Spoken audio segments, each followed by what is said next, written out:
کبھی ایسا بھی ہوا کہ اللہ نے پانی کو حکم دے دیا، فرعون کا پورا لشکر پانی کے اندر ڈوب گیا۔ کبھی ایسا بھی ہوا کہ اللہ نے زمین کو حکم دے دیا، زمین میں زلزلہ آیا اور لوگ زمین کے اندر دھنس گئے۔ ہم نے اپنے ملک میں کچھ سال پہلے بالاکوٹ کا زلزلہ دیکھا، اللہ اکبر کبیرہ۔ ہمارے اکابر کی قبور تھی وہاں، وہ بالکل سلامت رہیں، اور آبادی میں اگر کوئی 3 منزلہ گھر تھا تو اس کی 2 منزلیں زمین کے اندر دھنس گئیں، صرف 1 منزل زمین سے اوپر نظر آتی تھی اور لوگ اس کی چھت کے اوپر چڑھتے تھے۔ یہ زلزلہ بھی کیا عجیب چیز ہوتی ہے۔ 1993 کی بات ہے، مجھے کیلیفورنیا جانے کا موقع ملا تو وہاں پر بڑے بڑے بینر لگے ہوئے تھے، اوہ گاڈ۔ تو مجھے حیرت ہوئی کہ یہ کافر لوگ ہیں اور انہوں نے یہ کیوں بینر لگائے ہوئے ہیں؟ تو پتہ چلا کہ جناب وہاں پہ ایک زلزلہ آیا تھا اور اس زلزلے نے علاقے کی جتنی بڑی بڑی بلڈنگ تھی نا، ان سب کو زمین میں دھسا دیا۔ جو بڑے بڑے پل تھے ان کو اس طرح اکھاڑ کے پھینک دیا جیسے بچہ کینڈی کو ایک طرف پھینک دیتا ہے۔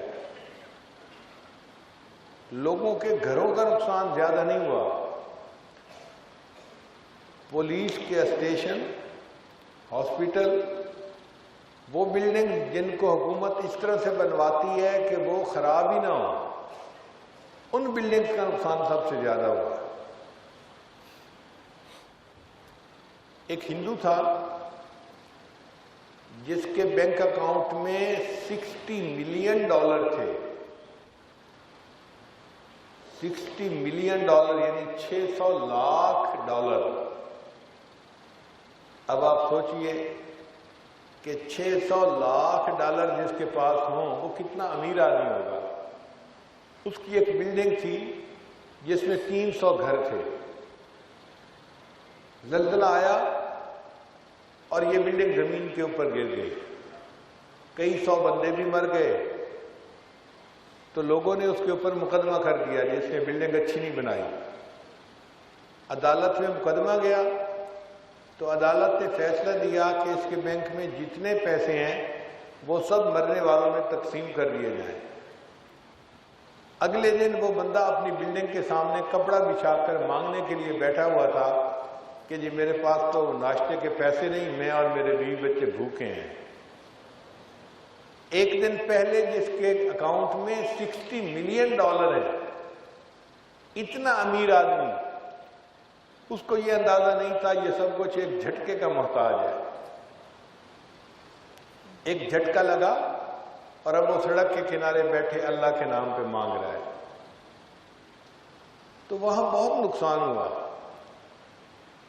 جس جگہ ایپی سینٹر تھا، ایپی سینٹر کہتے ہیں زلزلے کا مرکز، اس کے 10 میٹر کے فاصلے پہ مسجد تھی، اس کا کوئی نقصان نہیں ہوا، اور اتنی بڑی بڑی بلڈنگ جو تھیں ان کا نقصان ہو گیا۔ پھر وہاں کے سائنسدانوں نے دیکھا کہ زمین کے اندر ایک دراڑ پڑ گئی، یعنی جیسے ایک چیز کے اندر دراڑ پڑ جاتی ہے، وہ دراڑ پڑ گئی اور وہ پتہ نہیں کتنے کلومیٹر گہری تھی۔ تو سائنسدانوں نے اندازہ لگایا کہ یہ جو دراڑ پڑی ہے اگر یہ زمین ایک دفعہ اور جھٹکا کھائے گی تو پورا کا پورا جو ہالی ووڈ کا علاقہ ہے وہ سمندر کے اندر چلا جائے گا۔ تو اب ان کو فکر ہوئی کہ کہیں دوسرا زلزلہ نہ آ جائے۔ اب دوسرے زلزلے کا نام انہوں نے رکھا بگ ون، کہ بڑا زلزلہ آنے والا ہے، وہ کسی وقت بھی آ سکتا ہے۔ جب سائنسدانوں نے کہہ دیا کہ جی بگ ون کسی وقت بھی آ سکتا ہے اور زمین کا یہ ٹکڑا کسی وقت بھی سمندر کے اندر چلا جائے گا، تو حکومت نے کہا کہ لوگوں کو خدا کی یاد دلاؤ تاکہ یہ اللہ سے توبہ کرے اور اللہ کا عذاب رک جائے۔ اگرچہ کافر ہیں مگر اللہ کو تو مانتے ہیں نا، وہ عیسائی تھے، یہودی تھے، اللہ کو تو مانتے ہیں۔ انہوں نے پھر بڑے بڑے حکومت نے بینر بنوا کے لگوا دیے مختلف کناروں پر کہ لوگوں کی بورڈ پر نظر پڑے اور ان کی توجہ اللہ کی طرف جائے تاکہ اللہ اس عذاب سے لوگوں کو معاف فرما دے۔